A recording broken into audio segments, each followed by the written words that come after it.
দেশ এবং জাতির কল্যাণে বাংলাদেশ জাতীয়তাবাদী দলের নেতৃত্বে এই দেশকে দেশে সাজানোর জন্য সাস্টেনেবল ডেভেলপমেন্ট কান্ট্রি হিসেবে দেশের জন্য জাতির জন্য বিএনপি এই সকল পরিকল্পনা হাতে নিয়েছে। আল্লাহ মেহেরবানি করে যেই কাজগুলো করলে এই জাতির কল্যাণ হবে, আল্লাহ বিএনপির দ্বারা সেই সমস্ত কাজগুলো করার তুমি তৌফিক দান করে দাও রব্বুল আলামিন। আজকে গুণীজনদেরকে নিয়ে যে আলোচনার আয়োজন হয়েছে, ওনাদের পরামর্শ নিয়ে দেশকে যেন আমাদের প্রিয় নেতা জনাব তারেক রহমানের নেতৃত্বে একটি সমৃদ্ধশালী সোনার বাংলাদেশ গড়ার তৌফিক আল্লাহ তুমি আমাদেরকে দান করে দাও রব্বুল আলামিন। তোমার কাছে পরিণত জানাই মহান স্বাধীনতার ঘোষক শহীদ রাষ্ট্রপতি জিয়াউর রহমান শেরে বাংলা নগরে যে উদ্যানে চিরনিদ্রায় শায়িত আছে, মেহেরবানি করে আমাদের প্রিয় নেতাকে তুমি জান্নাতবাসী করে দাও রব্বুল আলামিন। আমাদের ভাই জনাব আরাফাত রহমান গুগুবাই বনানের গুরুস্থানে শায়িত আছে, মেহেরবানি করে আরাফাত রহমান গুগুবাইকে তুমি জান্নাতবাসী করে দাও রব্বুল আলামিন।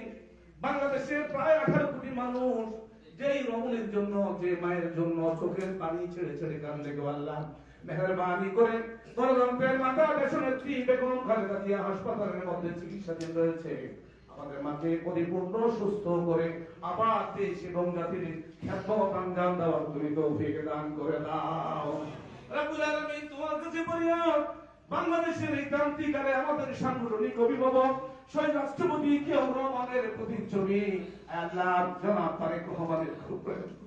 আল্লাহ আমাদের নেতাকে অতি তাড়াতাড়ি দেশে এসে দেশ এবং জাতির যেন খেদমত করতে পারে সেই তৌফিক তুমি দান করে দাও রব্বুল আলামিন।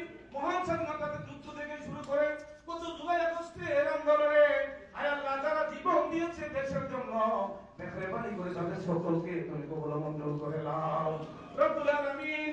ছাত্র আন্দোলনে যাদের ভূমিকা ছিল, আমাদের স্নেহের ছোট ভাই হাদি, আল্লাহ তাকে ষড়যন্ত্র করে না নিঃশেষ করে দিতে চেয়েছে। আজকের এই আলোচনা থেকে তোমার দরবারে হাত তুলছি, মেহেরবানি তুমি করে তুমি তাকে পরিপূর্ণ সুস্থতা দান করে দাও রব্বুল আলামিন। আসন্ন জাতীয় সংসদ নির্বাচনে এদেশের মানুষের কল্যাণের জন্য বাংলাদেশ জাতীয়তাবাদী দলের নেতৃত্বে আল্লাহ দেশকে সমৃদ্ধশালী দেশ হিসেবে তুমি গড়ে তোলার তৌফিক দান করে দাও। বিএনপির সমস্ত নেতা কর্মীকে খালেদ বিন ওয়ালিদের মতো তুমি শক্তিশালী বানিয়ে দাও। সুবহান রাব্বিকা রাব্বিল ইজ্জাতি আম্মা ইয়াসিফুন ওয়া সালামুন আলাল মুরসালিন ওয়ালহামদুলিল্লাহি রাব্বিল আলামিন। ওয়া হাক্কানা ইলাহা ইল্লাল্লাহু মুহাম্মাদুর রাসূলুল্লাহ। আসসালামু আলাইকুম ওয়া রাহমাতুল্লাহি ওয়া বারাকাতুহু।